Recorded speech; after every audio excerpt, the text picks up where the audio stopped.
Bienvenue dans cette nouvelle émission des idées à l'endroit. Pierrot lunaire, martien en exil, Pierre Gripari avait tout du personnage au sens le plus littéraire du mot. Il faut dire qu'il y était sans doute prédisposé puisque sa grand-mère paternelle se prénommait Calliope et Calliope est évidemment aussi le nom d'une muse, la muse de la poésie épique et, dit-on, en tout cas dans certains mythes grecs également, la mère d'Orphée. C'est déjà une hérédité considérable. Écrivain, Pierre Gripari s'est exercé avec brio et une certaine facilité et un grand génie à tous les genres. Le roman épistolaire, la poésie, les nouvelles, les contes évidemment, la critique également, l'art critique, critique littéraire, critique théâtrale, mais c'était aussi un homme d'idées. Il aimait beaucoup les histoires, c'était d'abord et avant tout un homme de la narration, mais quelques idées forces l'animaient. Et comme cette émission, évidemment, les idées à l'endroit est consacrée très largement aux idées, nous serons amenés, avec mes invités, à évoquer ces quelques idées forces de Pierre Gripari. Nous le ferons donc avec vous, Anne-Martin Conrad. Vous avez dirigé pendant plus de 10 ans l'association des Amis de Pierre Gripari. Oui. Vous avez très bien connu Pierre Gripari. Vous lui avez consacré un ouvrage que je montre à la caméra. Pierre Gripari, dans la collection Qui suis-je aux éditions Pardès, excellente collection bien sûr, et vous avez également consacré à Pierre Gripari un volumineux dossier H aux éditions de l'Âge d'Homme qui regroupe, conformément à l'esprit de la collection, un certain nombre d'études consacrées à Pierre Gripari, mais aussi de textes, de correspondances. Oui. Donc tout ceci, nous serons bien sûr amenés à l'évoquer de manière précise. Oui. Avec nous également Alain Pocard, écrivain, bien sûr. Alors, votre bibliographie étant considérable, je ne vais pas la donner en détail, ça n'aurait aucun sens. Je signalerai simplement, parmi vos livres, j'aurais dû rester chanteur de rock'n'roll. Bien sûr. Votre autobiographie aux éditions Via Romana. Ouais. Je signale, c'est important, la réédition, il y a quelques semaines à peine, de votre roman Lazaret, ouais, aux éditions La Mouette de Minerve. Et c'est un titre d'ailleurs assez griparien. Hein. On peut y entendre des relents de contes d'ailleurs. Et vous avez également, c'est très important, publié il y a quelques années un recueil d'entretiens très vivant avec Pierre Gripari. Gripari, mode d'emploi, c'était aux éditions de l'Âge d'Homme, livre qui est difficilement trouvable aujourd'hui et dont on espère qu'il sera réédité. Mais pour ceux qui voudraient découvrir Pierre Gripari et puis lire également Alain Pocard, la réédition d'un grand livre de Pierre Gripari, Patrouille du conte, avec une préface d'Alain Pocard, et c'est aux éditions 7 Cavaliers. Là encore, cette réédition est tout à fait récente. Et puis avec nous, Raphaël Pajarès, qui lui n'a pas connu Pierre Gripari, mais qui est un grand lecteur et un grand connaisseur de l'œuvre de Pierre Gripari. Vous êtes aujourd'hui secrétaire général de l'Association des Amis de Pierre Gripari. Vous lui avez consacré plusieurs conférences, oui, que l'on trouve en ligne sur Internet par différents biais de vidéodiffusion. Je signale en particulier l'une des dernières, ou peut-être la dernière. C'était une conférence de présentation générale que vous avez donnée de l'œuvre de Pierre Gripari à la Nouvelle Librairie. C'était en janvier 2024. Exact. Et on la trouve aujourd'hui sur le site de l'Institut Iliade. Alors, Anne-Martin Conrad, je le disais, vous avez bien connu Pierre Gripari. Oui. Pourriez-vous nous dire brièvement, nous en tracer un portrait, pas exhaustif, c'est impossible bien sûr, mais quel type d'homme était Pierre Gripari ? Alors c'était vraiment un homme très particulier, un personnage au sens propre du terme. Moi je l'ai connu parce que j'étais libraire à l'époque, c'était la fin des années 60, il y a longtemps, et j'ai vu débarquer Pierre Gripari dans ma librairie. Et il avait il avait publié à la table ronde 3 livres, je crois, mais ça marchait pas du tout. La table ronde n'était pas une maison d'édition qui pouvait diffuser le genre de choses qu'il écrivait. Ils avaient une toute autre vocation. Donc, il avait du mal, mais ça ne lui enlevait rien de sa gaieté, de sa passion et de sa détermination absolument étonnante à être un écrivain et à écrire. Ça, c'est quand même très important parce que l'image que l'on peut avoir de Gris Paris, je disais, j'ai repris bien sûr quelques titres, hein, Pierrot lunaire, enfin l'ami Pierrot, le Martien en exil, Pierrot la Lune, le côté rêveur, disons, hein, voilà, qui dominait. Mais il y avait chez Gris Paris, il y avait quelque chose d'un peu, entre guillemets, et ce n'est pas du tout péjoratif, mais de marginal. Il y a la vocation littéraire, mais il y a aussi une forme de déclassement, pourrait-on dire. C'est quelqu'un qui fait des études brillantes, hein, Hippocagne et Cagne à Louis le Grand, condisciple de Jean-François Lyotard, disciple, ou en tout cas auditeur des cours de Ferdinand Alquier, qui était un grand maître de la Sorbonne.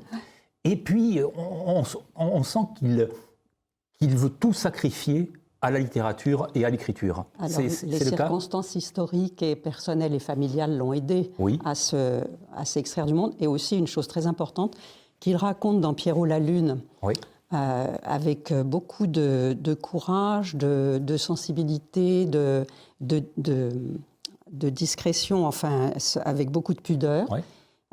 C'est sa découverte de la découverte de son homosexualité. Donc, il se trouvait qu'à cause des événements des années 40, de la guerre, il était à la campagne. Sa mère est morte en 1942 d'avoir trop bu. Il trouvait que c'était la sorcière qui s'était noyée dans son chaudron. La sorcière viking, donc. Il disait qu'il était né d'une sorcière viking et d'un magicien grec. Et d'un magicien grec. Et le magicien grec, il était dans un autocar sur les bords de la Loire en 1944, qui a été mitraillé par des Américains. Et il s'est retrouvé avec un petit frère et tout seul, et il avait l'âge de passer le bac. Donc, les circonstances l'ont vraiment aidé à ne pas être intégré dans la société quand tout s'est remis en place à la fin des années 40 et 50. Et à ce moment-là, la vocation d'écrivain s'est imposée à lui. Et il est resté un moment dans cette campagne où il a fait tous les petits boulots possibles pour survivre. Alors, il était secrétaire d'un notaire. C'est là qu'il a appris à taper à la machine, ce qui était très utile pour son projet. Mais l'été, il faisait les moissons. Le samedi soir, il accompagnait au piano les bals populaires. Et après la guerre, au moment de la Libération, il y avait vraiment beaucoup de travail dans ce domaine-là. Et alors, ça l'arrangeait très bien parce que comme ça, on ne remarquait pas qu'il n'invitait pas les filles à danser. Et puis, il est monté à Paris, mais dans il n'était pas du tout attendu, accueilli. Et voilà, alors il a continué à faire des petits boulots en écrivant et en cherchant à faire des choses qui n'occupaient pas tout son temps, qui ne lui prenaient pas toute son énergie pour pouvoir vraiment écrire. Et il a écrit une pièce qui s'appelait Lieutenant-tenant, qui s'est faufilée au milieu de ce qui se faisait à l'époque. Et elle a été jouée au théâtre Montparnasse. Et puis, il y a eu une très bonne critique dans Le Figaro, ça l'a lancé. Michel Déon est venu voir cette pièce, il a été emballé, ils se sont rencontrés. Michel Déon l'avait introduit à la table ronde. Et là, il a édité Pierrot la Lune, donc ce roman autobiographique, ce roman de formation, comme on dit, qui non seulement parle de son expérience personnelle et intérieure, mais aussi de l'ambiance de la France profonde, de la France de la province. C'était en l'occurrence près de Blois, sur les bords de la Loire, à l'époque de la Libération, avec tout ce qu'on peut imaginer comme découverte des sociétés humaines par un jeune homme qui était quelque peu innocent. Et puis, il leur a proposé après l'équipée de Phosphornologue, un recueil de nouvelles aussi, et puis les contes pour enfants, les contes de la rue Broca. Alors les contes de la rue Broca, ça, tout le monde les connaît. Tout le monde connaît la sorcière du placard à balai. Bien sûr. Et la sorcière de la rue Mouffetard.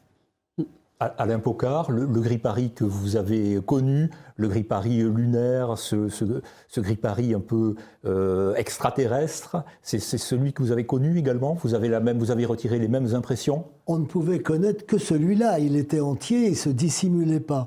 Mais c'est drôle parce que votre émission s'appelle Les idées à l'endroit. Ouais. Or, une des caractéristiques de Gris Paris, c'est que toute son œuvre, ce sont des idées à l'envers, à l'envers des idées reçues. Et il avait quelque chose qui est fondamental pour comprendre son œuvre, c'est qu'il se disait toujours, et si c'était vrai? Par exemple, Anne vient de parler de Phosphore Noloque. Noloque à l'envers, c'est Colomb. Bon, un jour, il est dans un bistrot près du théâtre de la Huchette, et quelqu'un dit « l'Amérique n'existe pas ouais. ». Et si c'était vrai, et il écrit un roman qui s'appelle Phosphore Noloque, alors la Terre est plate et évidemment les bateaux tombent dans le vide. Je ne crois pas du tout, évidemment, à ce que la Terre soit plate, mais j'aimerais bien, car on serait privé des États-Unis d'Amérique quand même.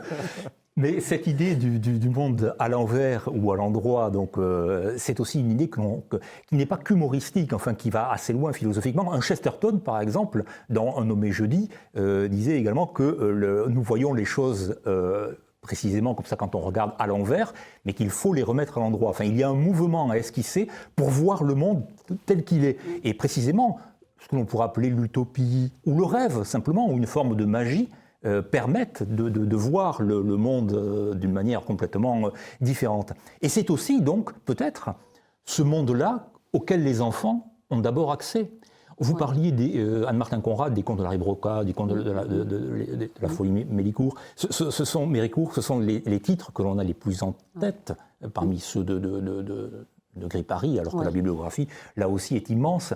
Cette enfance du regard, c'est aussi caractéristique de Pierre Gris Paris. Cela explique son goût des contes, entre autres choses d'ailleurs. Mais oui, alors effectivement, tout est renversé, dans Patrouille du Conte particulièrement, là, le livre qui vient de paraître et qui est un chef-d'œuvre de ce point de vue-là, dans sa construction et dans sa pensée. On va en parler. Mais dans ses œuvres pour les enfants, dans ses contes pour les enfants, c'est souvent le cas. Le gentil petit diable qui finit ange au ciel avec des ailes qui lui poussent avec des plumes parce qu'il a été trop sage, que ses parents l'ont maudit, etc. Et il voulait absolument être gentil, le gentil petit diable. Et c'est absolument délicieux comme histoire. Et c'est vraiment, là, la réalisation du renversement. Il y a aussi, dans les contes pour enfants, un conte qui est inspiré d'ailleurs de la tradition grecque, son pays d'origine, comme vous le disiez, qui s'appelle La légende de Saint Satan. Et là, c'est encore plus profond, c'est absolument magnifique comme histoire. Et là, ça nous ramène dans une émission sur les idées, tout court, à l'endroit ou à l'envers. C'est que c'est l'histoire de Satan, donc un enfant, un petit diable aussi, mais là, c'est le petit Satan. Et il s'ennuie parce qu'il n'arrive pas à faire assez de mauvaises actions en enfer. Et bon, alors, il est odieux avec ses parents, etc. Mais il a une adolescence difficile parce que, justement, il n'arrive pas à se réaliser. Il n'est pas assez méchant. Ça va trop bien, quoi. Ça tourne. Oui, sa vocation. Alors, un jour, il dit à son père Papa, donne-moi ta malédiction. Et il s'en va sur la terre. Donc, il arrive sur la terre, au milieu. Alors, d'abord, avant d'être envoyé sur la terre, on lui fait faire tous les sales boulots, c'est-à-dire chauffer le chaudron sous les damnés. Et puis, ça ne marche pas parce que l'inspecteur qui vient voir ce qui se passe découvre qu'il a un peu baissé le feu, qu'il est trop gentil. Il est négligent. Oui, qu'il est négligent. Alors, on l'envoie récupérer de l'anthracite dans les mines. Et puis, un jour, il donne un grand coup et la mine s'ouvre et il se retrouve dans le métro à Paris, au milieu des humains. Et c'est vraiment une situation... tout est comme ça. Et alors, le petit Satan du conte grec, donc, lui, veut aller sur la terre pour se moquer des hommes, être très méchant avec eux. Et il décide qu'il va apprendre à peindre, faire son portrait, peindre une icône et se faire adorer par les hommes. Et comme ça, les hommes adoreront Satan comme ils adorent Dieu. C'est le comble, évidemment, de ce qu'il peut rêver. Donc, il va voir un vieux peintre qui peint des icônes. Mais le vieux peintre, quand il le voit arriver, il est terrorisé, donc il ne veut pas. Alors, il revient 3 fois parce que c'est calculé. Je veux dire, le plan... Gris Paris est très fidèle à la forme conte. Donc, il faut qu'il y ait toujours 3 épisodes. Alors, un jour, il vient, le peintre est trop affolé, il ne veut pas le voir. Sa femme lui dit « mais comment, on n'a pas d'argent ?» tout ça. Alors le lendemain, il dit « bon, je vais réfléchir ». Puis le surlendemain, il dit « bon, bah d'accord ». Et puis sa femme peut aller au marché, acheter des tas de choses et tout, donc il est content. Et alors il lui apprend à peindre, mais ça marche pas. Ses tableaux sont pas, son portrait n'est pas beau et tout ça. Et il finit par travailler tellement parce qu'il veut porter son projet à son terme, qu'il finit par avoir de l'empathie pour les hommes qu'il veut humilier, qu'il finit par transcender son travail et par réaliser une œuvre. Et alors à ce moment-là, bon, bah, ça y est, c'est plus Satan. Voilà. Oui, l'inversion a été accomplie. Absolument, en quelque sorte. Oui.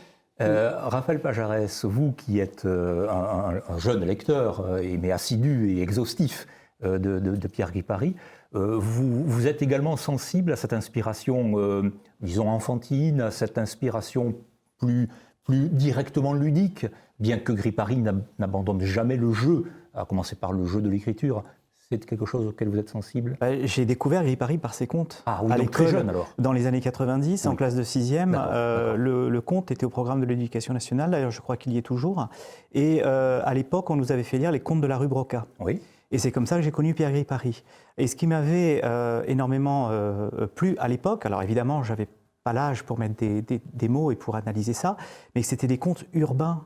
Et en réalité, on sortait des contes à la campagne, etc. Et là, on entrait dans la ville et on avait finalement des enfants qui nous ressemblaient. Ouais. Et ça m'avait énormément plu à l'époque. Et ensuite, je n'ai plus lu, je n'ai plus eu l'occasion de lire Pierre Gris Paris. J'ai découvert beaucoup plus tard, en lisant l'œuvre de Céline et puis de Marcel Aimé, et puis en lisant autour de leur œuvre, le nom de Pierre Gris Paris revenait beaucoup. Et je me suis dit, mais Pierre Gris Paris, c'est les contes de la rue Broca. Et c'est à ce moment-là que j'ai découvert qu'il avait écrit bien d'autres choses. Il y a une cinquantaine de livres à peu près qui ont été publiés. Et j'ai lu Pierrot la Lune, et après, je n'ai plus arrêté. Comment pourriez-vous définir les contes par rapport à ceux de Marcel Aimé, par exemple? On parle souvent, on l'évoque, c'est un peu nécessaire, enfin ce parallèle.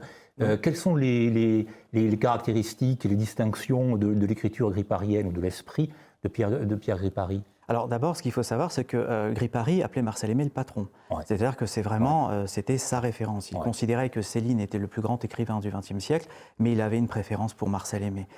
Donc, je dirais que, je ne sais pas exactement comment l'expliquer, mais on retrouve...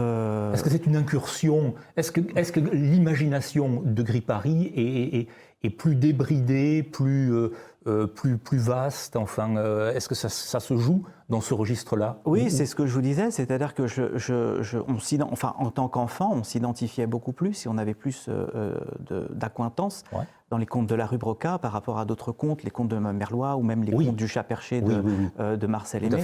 On se reconnaissait beaucoup, enfin c'est en tout cas mon expérience, je me suis reconnu beaucoup plus. Les contes de Pierre Gris Paris me parlaient. Et d'ailleurs, c'est un livre qui m'a, de tous les livres que j'ai eu à lire dans mon cursus scolaire, en tout cas secondaire, je crois que ça a été le meilleur livre que j'ai lu, celui qui m'a vraiment le plus touché et dans lequel je me suis très, très investi à l'époque. Alors, je ne saurais pas vous dire exactement... Il y avait cette sensibilité, effectivement, le fait qu'on se reconnaissait. Je ne saurais pas peut-être plus développé... Mais alors, justement, venons-en à cette réédition de Patrouille du conte, ce qui fait figure un peu, puisqu'on évoque le Gris Paris conteur, qui fait figure un peu quasiment d'art poétique. C'est un livre qui est inouï. Enfin, vous venez donc de le préfacer, Alain Pocard. C'est un livre qui, pour les lecteurs d'aujourd'hui, relate la plus grande actualité qui soit. Or, le livre n'est pas écrit d'hier. Il a été écrit en 82, un an après l'accession au pouvoir des socialistes, c'est publié pour la première fois en 83, et on est déjà dans le politiquement correct, mais c'est pas encore le wokisme. C'est ça, mais lui, il le voit, le wokisme. Alors pourriez-vous nous dire, Patrouille du conte en quelques mots, c'est quoi? Quelle est cette patrouille? Qu'est-ce qu'elle fait? Et pourquoi est-elle lancée comme ça dans les contes de fées? Alors c'est une patrouille on appelle aujourd'hui de préadolescents, c'est-à-dire entre 10 et 13 ans, qui est envoyé dans l'univers du conte pour le moraliser, pour éviter les mots. Par exemple, on ne dit plus un ogre, on dit un homophage, etc. Bon. Et il faut surtout extirper des contes pour enfants tout ce qu'il y a de passé monarchiste et chrétien. Or, Gripari était fort peu monarchiste, pas très chrétien, encore que c'est plus compliqué. On viendra en parler, voilà, vraisemblablement, oui. Mais en tout cas, tout homme de culture sait que le passé de la France est monarchiste et chrétien quand même. Voilà, c'est ça. Et ça, il l'a pigé. Je voudrais quand même dire une petite chose avant. C'est que ce qui lui a vraiment donné l'idée, c'est qu'en 1975, il a présenté un recueil pour enfants qui s'appelait Prince Pipot à une maison d'édition. La directrice littéraire lui a pris dans un premier temps, l'a invité à dîner, où là, il y avait un gourou démocrate qui lui a dit « Écoutez, j'ai lu votre livre. D'accord, c'est bien écrit, mais qu'est-ce que c'est que ces histoires de rois et de reines? Nous sommes en République. » Non, c'est Alors, réécrivez-le, on lui a dit ça. Alors, évidemment, c'était pas le genre de Gripari. Il a d'abord écrit en 75, l'année de parution de Prince Pipot chez Grasset Jeunesse. Il a aussi publié dans un recueil de nouvelles à l'âge d'homme une nouvelle qui s'appelait « Il était une fois le président de la République ». Ça la fille du président de la République, et où elle épousait un éboueur, parce que vous savez, c'était quand Giscard recevait les éboueurs à déjeuner. Et voilà, c'est-à-dire, et si c'était vrai, toujours ce système.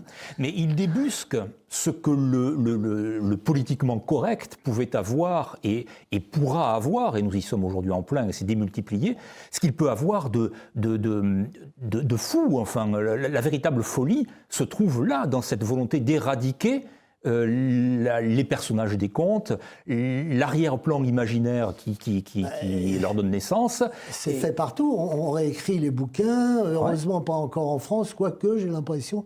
Et puis surtout, Walt Disney a ressorti 5 ou 3 dessins animés des années 40. Il n'y a pas de coupure, mais à la fin, il y a marqué « Attention, ces films reflètent des idées qui n'ont plus cours aujourd'hui. » C'est-à-dire qu'il est, dans le sens exact du terme, il a été visionnaire. Absolument. Il a vu vraiment les choses. Et, bon, qu'est-ce que vous voulez? Mais vous savez, il y a une chose qui l'a beaucoup aidé. Je voudrais revenir un peu là-dessus. Parce pourquoi il écrit et pourquoi les écrivains écrivent?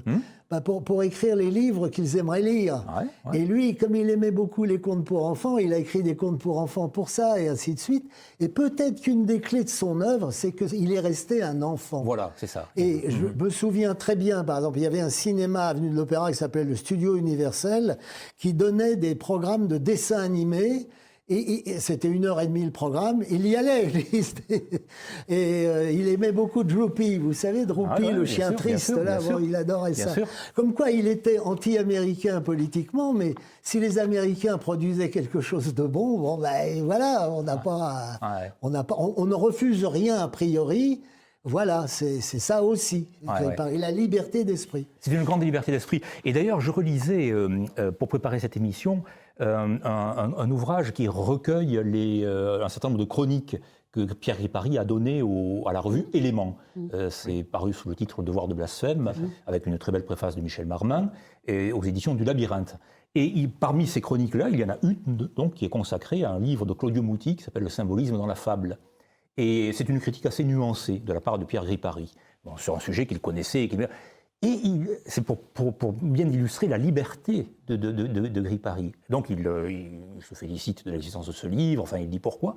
Mais en même temps, il s'étonne en disant « Mais pourquoi Claudio Muti n'évoque pas ou balaie du revers de la main les lectures marxistes et freudiennes des contes ?» Marx et Freud, et par là, nous sommes dans le registre, dans ces années-là, qui est le plus politiquement correct.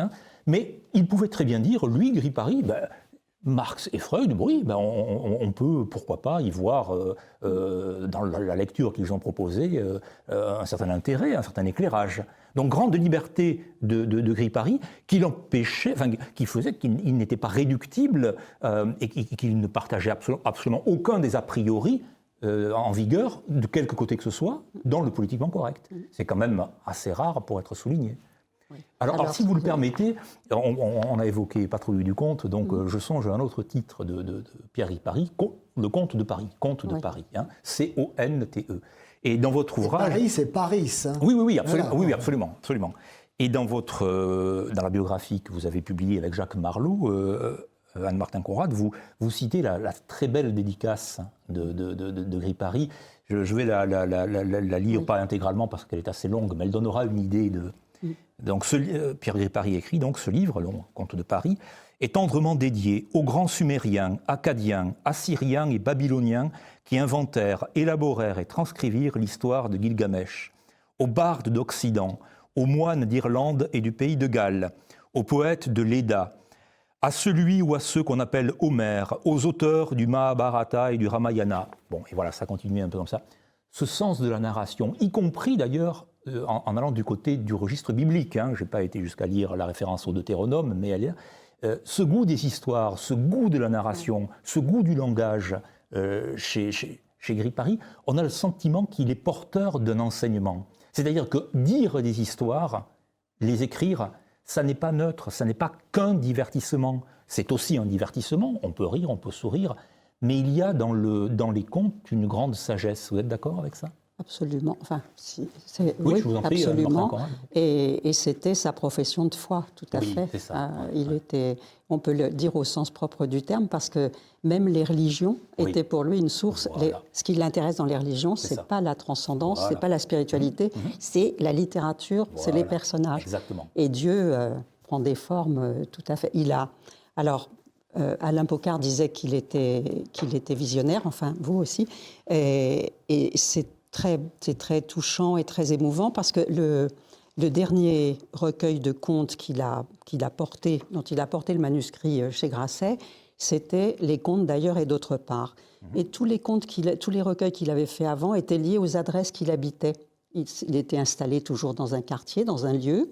Et il y a eu les contes de la rue Broca, les contes de la Folie Méricourt. Voilà. Le dernier, c'est les contes d'ailleurs et d'autre part.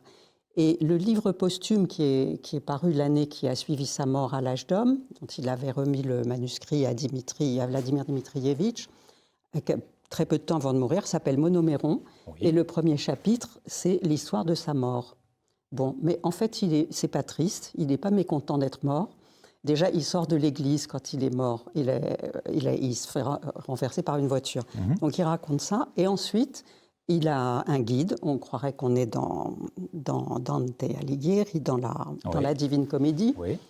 Il a un guide qui l'emmène, qui a créé, c'est un médecin des âmes, sans doute. Enfin, il a créé un panthéon, mais pas celui de la rue Soufflot. C'est un panthéon dans l'au-delà, où il soigne et il essaie de consoler tous les dieux que les hommes n'aiment plus, et donc qui n'existent plus ou qui sont dans un état pitoyable, l'ombre d'eux-mêmes, et qui récriminent et qui se plaignent, etc. Et alors évidemment, le plus beau rôle, c'est Jéhovah, et qui a du mal à se lever sur son lit, mais qui est content qu'on pense encore à lui, là qu'on lui amène quelqu'un qu'il connaît, qui sait qui il est, etc. Et c'est typiquement... la relation qu'il avait avec les religions, avec un mélange de moquerie, quelquefois il n'est pas tendre avec les religions, pas seulement le christianisme, et puis en même temps une tendresse énorme. Oui, c'est le Dieu comme personnage cardinal, si j'ose dire. Enfin, Dieu, et puis tout ce qui se passe autour. Et pour lui, l'angle de vue spirituel ou religieux, c'est des histoires et des personnages incarnés. Mais moi, je me souviens que quand il venait chez moi, il lisait énormément, bien sûr. Vous disiez qu'il se permettait une grande liberté d'esprit, mais elle était très assurée dans les arrières parce qu'il avait une culture absolument étonnante. Évidemment, il faisait que ça, lire et écrire, et le reste était très secondaire. Donc voilà. Je me souviens très bien, ça m'amusait beaucoup. Il arrivait chez moi et il s'installait et il commençait à parler des livres qu'il avait lus, la plupart du temps. Et on avait l'impression qu'il avait rencontré les personnages au coin de la rue. C'était complètement... C'était le véritable monde réel. Mais il les avait rencontrés, puisque tout ce qui... c'est... Oui, c'est aussi cette inversion-là. C'est-à-dire que ce que nous prenons, nous, pour de la fiction est en fait le réel. Et donc ces personnages, ces écrivains, mais voilà, y compris les plus anciens, et quelles que soient les civilisations d'ailleurs. Est-ce que c'est à mettre en relation avec le goût qu'il avait de la musique également ? D'ailleurs, est-ce qu'il y a là une forme d'universalité du langage, en quelque sorte, dans la narration et dans l'histoire? Oui, et puis c'est évidemment la musique, on peut l'écouter même si on ne connaît pas la langue, même l'opéra. Voilà, on peut. Tout à fait. Mais quand je l'ai connu, il s'intéressait à la musique en général, et d'ailleurs il était, je pense, j'ai jamais pu m'en rendre compte vraiment, mais il n'avait pas de piano, évidemment, dans sa carré, comme il disait, mais il avait bien joué du piano, en tout cas. Et puis, à la fin de sa vie, il était vraiment très, très passionné par l'opéra. Alors, évidemment, parce que l'opéra raconte une histoire. Et quelle histoire? Alors là, pour être invraisemblable, ça l'est. Et pour être plus vrai que le vrai, ça l'est. Ouais. Et donc, il était vraiment...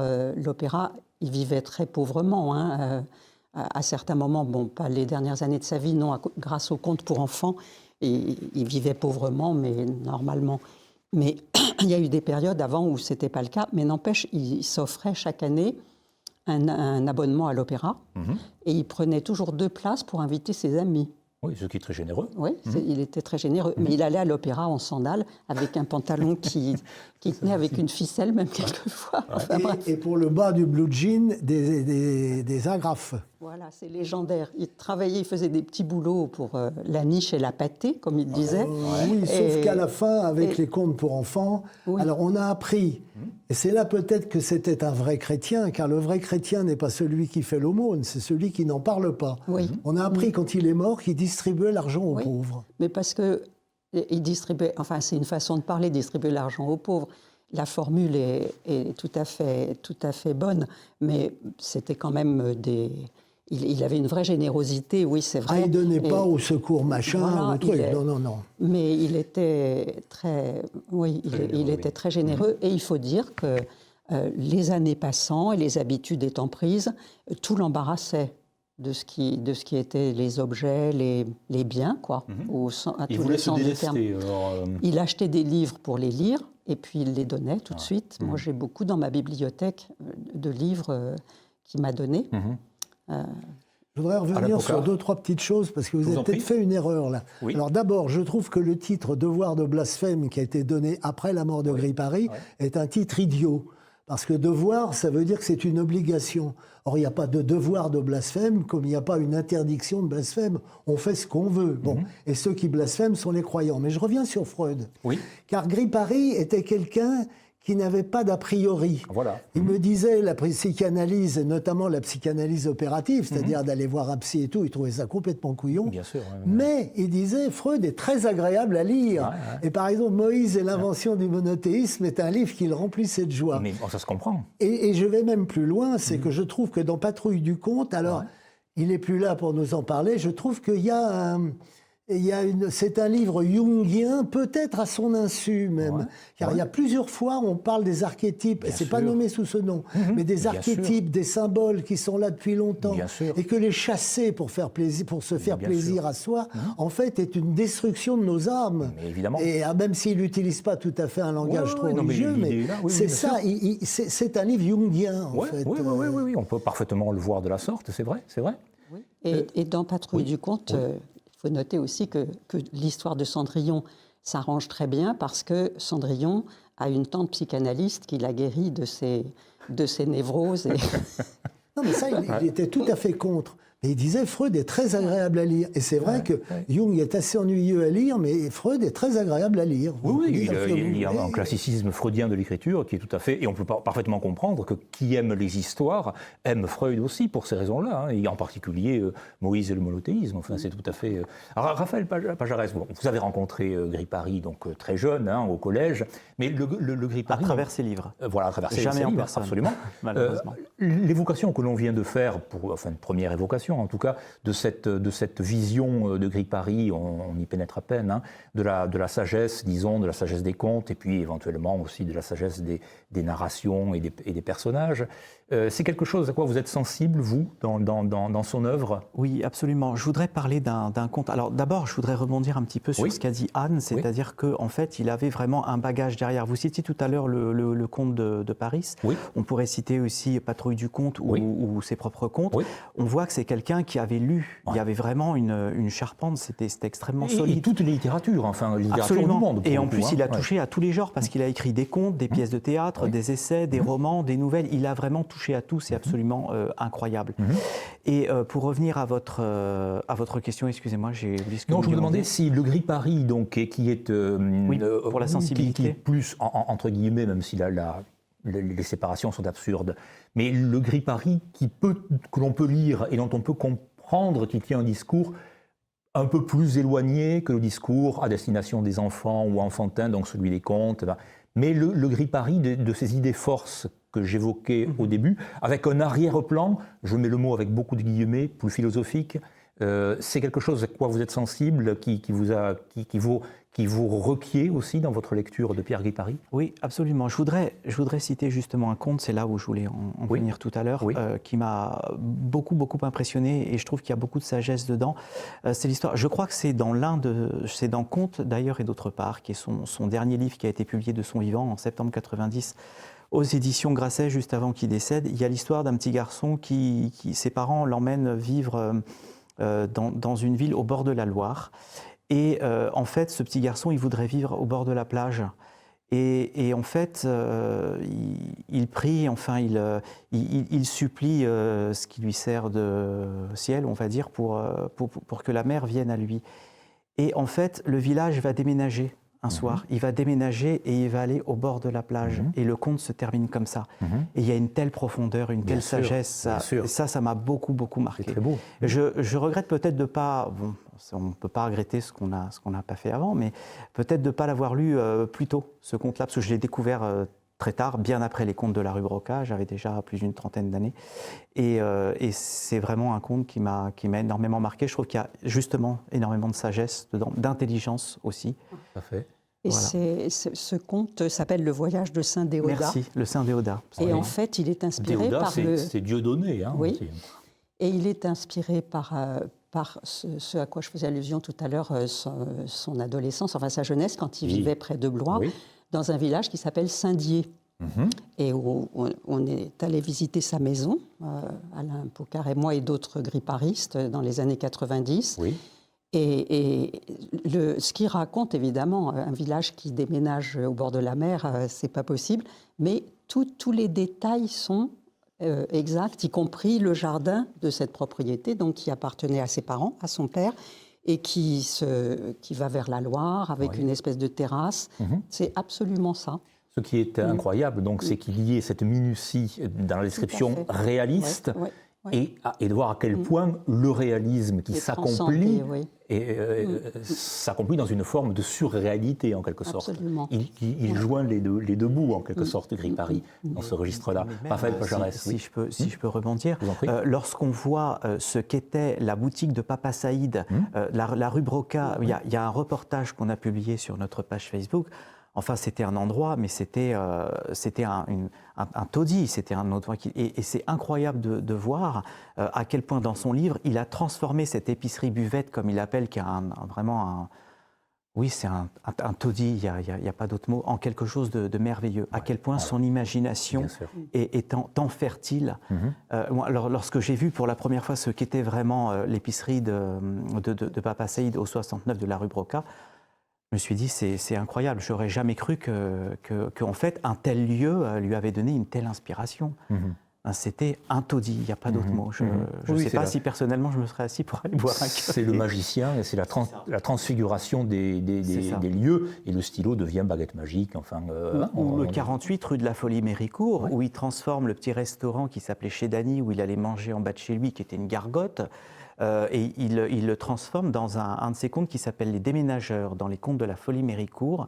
Et c'est là qu'on voit aussi à quel point, pareil, son imagination est tant fertile. Où justement, on a l'impression d'entrer dans un endroit qui est tout propre, merveilleux, alors qu'il s'agissait d'une gargote de quartier pas très propre, visiblement. Quand on voit les photos de l'époque, ces endroits-là, évidemment, n'existent plus. On peut toujours aller sur les lieux, évidemment, mais on voit, enfin, il reste un local, enfin, il y a d'autres commerces qui ont pris la relève derrière, mais ces lieux étaient vraiment des endroits très, très pauvres à la base. Il a vraiment tout transformé de par son imagination, c'est incroyable. Oui, c'est le génie littéraire, c'est ça, de l'inspiration. C'est ça. Alors, Gris Paris, on le voit, bon, on peut rire, on peut sourire, mais on peut penser aussi avec Gris Paris. C'est un homme qui est porteur de tout un arrière-plan de réflexion, qui a une vision du monde, une vision de la vie.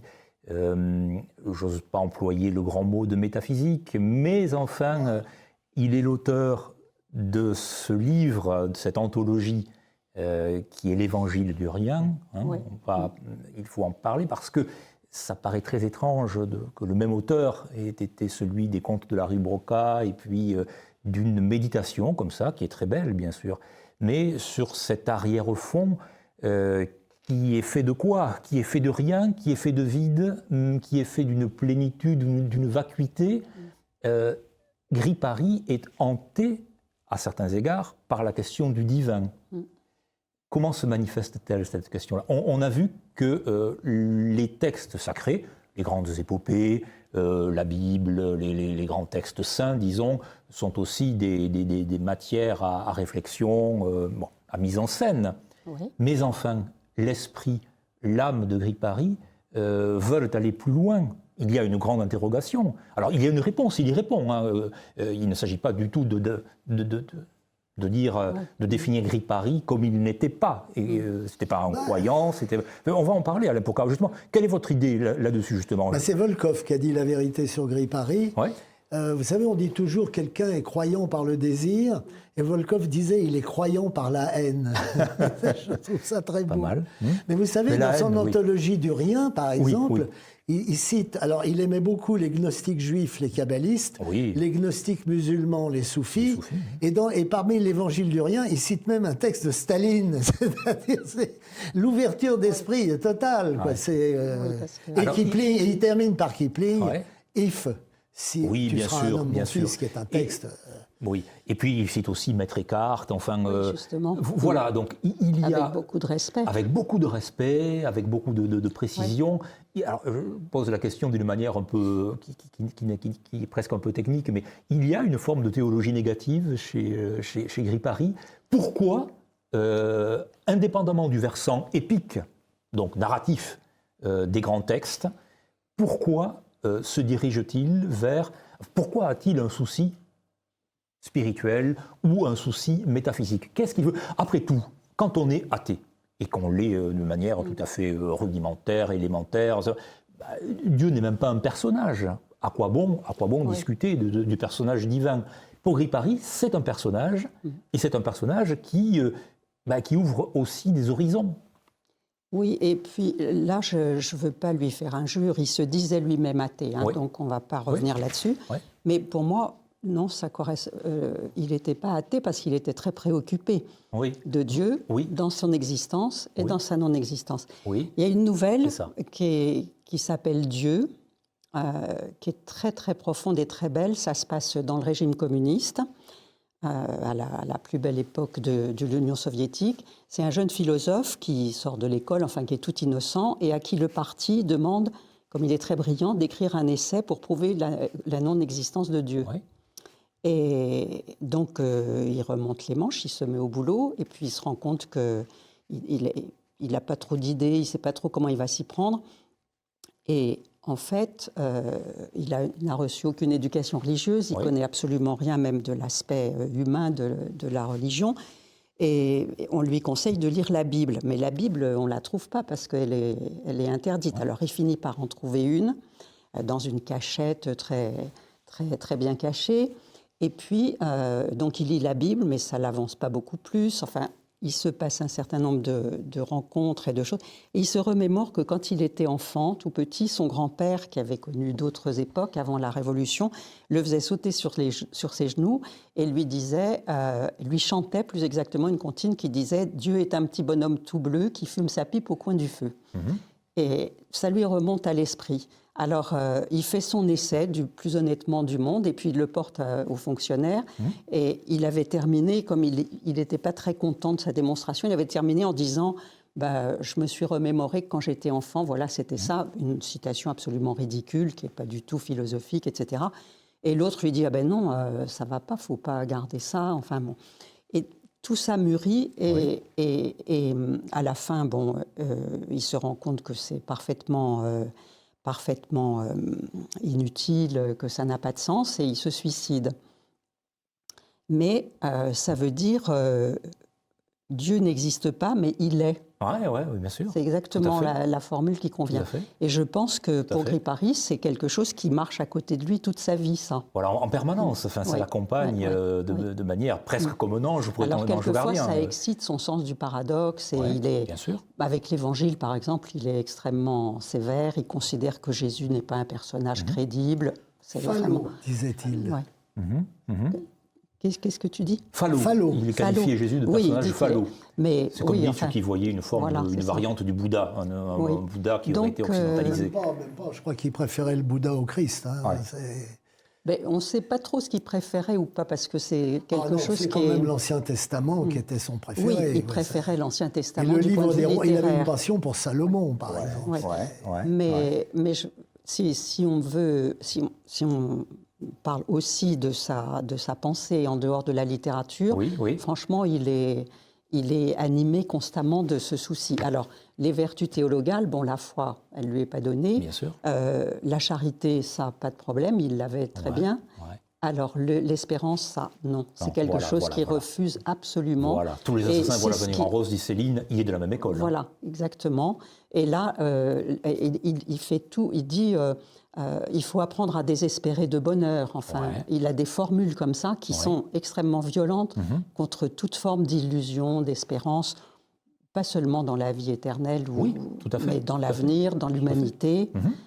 Alors, c'est un peu ce qu'on dit toujours de Céline, qu'il y a une cruauté dans la description des humains, mais qu'en même temps, il y a une tendresse énorme. C'est ça. Oui, Céline met de femme des pauvres. Les masses et l'individu, ça fait deux choses différentes chez Gripari. Ce qui lui permet... Oui, je vous en prie. Moi, ce qui m'intéresse beaucoup, c'est que les exemples que donne Anne, ce sont des exemples plutôt poétiques de l'œuvre de Gripari. Or, il y a une autre valeur exceptionnelle, et il me le disait. Il me disait Kafka est comique, Sade est comique, et Gripari est comique. Et sur le communisme, il a fait une nouvelle exceptionnelle qui s'appelle Le vampire de la place rouge. C'est-à-dire, Staline découvre que Lénine est un vampire. Alors, il tue avec un pieu dans le cœur. On le met sur la place rouge dans un bunker, vraiment gardé par des hommes pour qu'il ne s'évade pas. Malheureusement, Lénine a fait des petits, donc Staline est obligé d'aller dans le monde entier pour tuer des léninistes et des trotskistes. À coup de piolet, j'imagine, comme avec Trotsky. Ah bah oui, mais voilà, c'est exactement ça. Et on oublie une dimension aussi chez Gripari, c'est qu'il n'a jamais écrit de pamphlet, mais des petits textes, bon. Mais il y a toujours un côté pamphlétaire dans ces... Par exemple, pour moi, celui qui est peut-être son plus grand roman, et pour vous aussi, qui est Frère Gaucher, Le voyage en Chine. Toi aussi Pas toi, non, j'ai pas été sensible. Il y a du pamphlet. Et il y a un texte. Alors, il faut parler aussi de Gripari parlant des autres écrivains. Ça, c'est important. Oui, allez-y. Et il y a un texte où il assiste à la télévision, à l'apostrophe, où il y a Solzhenitsyn et Jean Daniel du Nouvel Observateur. Et c'est une merveille. Il dit, Jean Daniel lui dit, mais on vous aime beaucoup, monsieur Solzhenitsyn, mais vous devriez quand même soutenir le Vietnam. Et tout. Et la phrase de Gripari est exceptionnelle. Il dit... Ils vont la voir. Jusqu'à présent, il n'a eu affaire qu'à des communistes qui sont des brutes, mais qui sont d'une grande franchise. Mais avec les sociodémocrates, ils vont la voir. La ligne d'après, non, ils ne l'ont pas eu. Le grand Solzhenitsyn, etc. Mais il faut tout lire de Gripari, il faut tout lire. Voilà. Alors, justement, il y a ce rire et ce sens du comique. Quand on parle de Gripari, on le qualifie souvent, et peut-être même celui qui s'est qualifié ainsi, de pessimiste joyeux. Vous êtes d'accord avec ça? Oui, tout à fait. C'est une manière juste d'appréhender son œuvre et l'homme qu'il fut. Et donc, pessimisme joyeux, et peut-être aussi, ce qui revient au même, mais avec des mots plus philosophiques, un tragique solaire, en quelque sorte. Il y avait cet esprit-là.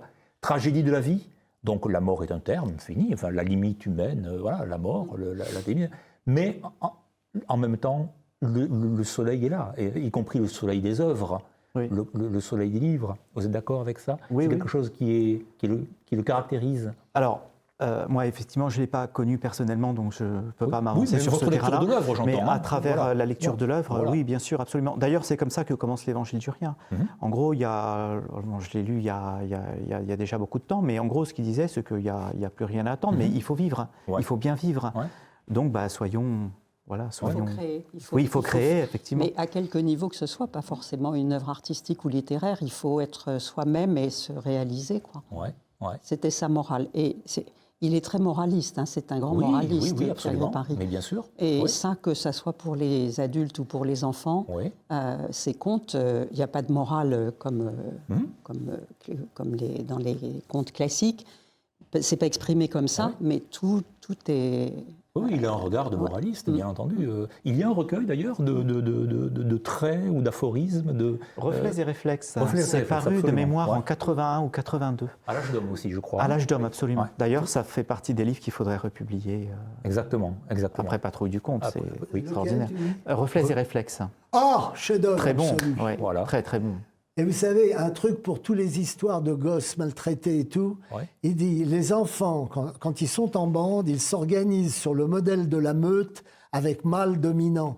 Parce qu'il le raconte dans Pierrot la Lune, à 11 ans, il se faisait casser la gueule Oui, par des oui, gosses. oui, tout à fait. Et il se mettait en boule, évidemment, pour avoir le moins de coups possible. Et les salopards de gosses, tous les gosses sont des salopards quand ils sont en bande. Hein.